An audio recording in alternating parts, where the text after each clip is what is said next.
السلام علیکم ورحمۃ اللہ وبرکاتہ۔ الحمدللہ رب العالمین والصلاة والسلام علی سید المرسلین محمد وعلی آلہ واصحابہ اجمعین، اما بعد۔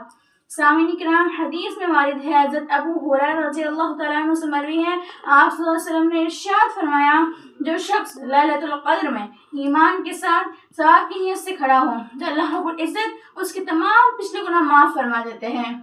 تو سامعین، ایمان کے ساتھ کا مطلب یہ ہے، کھڑے ہونے کا مطلب یہ ہے کہ نماز پڑھے، اور اسی کے حکم میں یہ بھی ہے کسی اور عبادت یعنی تلاوت، ذکر وغیرہ مشغول ہو، اور ثواب کی نیت رکھنے کا مطلب یہ ہے کہ ریاکار یعنی دکھاوا نہ ہو، کسی بد نیتی سے کھڑا نہ ہو، بلکہ محض اللہ کی رضا اور ثواب کی نیت سے کھڑا ہو۔ کیونکہ ایک حدیث میں ارشاد ہے، آپ صلی اللہ علیہ وسلم نے فرمایا، جو قوم کسی مجلس میں بیٹھ کر اللہ رب العزت کا ذکر کرتی ہے تو ملائکہ اس کو گھیر لیتے ہیں اور رحمت ان کو ڈھانپ لیتی ہے، اور اللہ رب العزت اپنی پاک مجلس میں اس قوم کا ذکر کرتا ہے۔ تو اس سے بڑھ کر کیا نعمت ہو سکتی ہے کہ محبوب کی مجلس میں ذکر ہو۔ اسی طرح ایک دوسری حدیث میں ارشاد ہے، جو قوم اللہ رب العزت کو یاد کرتی ہے تو ایک پکارنے والا آواز دیتا ہے کہ اللہ رب العزت نے تمہاری مغفرت کر دی اور تمہاری برائیوں کو نیکیوں میں بدل دیا۔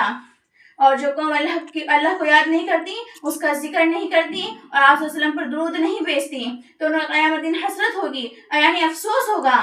تو سامعین، آخر میں اللہ رب العزت سے دعا ہے، اللہ رب العزت ہم سب کو ہر عمل محض اللہ کی رضا کے لیے کرنے کی توفیق عطا فرمائے اور ریاکاری اور دکھاوے سے ہمیں بچائے، اور یہ رمضان مبارک کے ان راتوں کے صدقے ہماری مغفرت فرمائے اور ہمارے گناہوں کو معاف فرمائے، مجھے کہہ کر آپ کو سن کر عمل کی توفیق عطا فرمائے، آمین۔ وَمَا عَلَيْنَا إِلَّا الْبَلَاغُ۔ السلام علیکم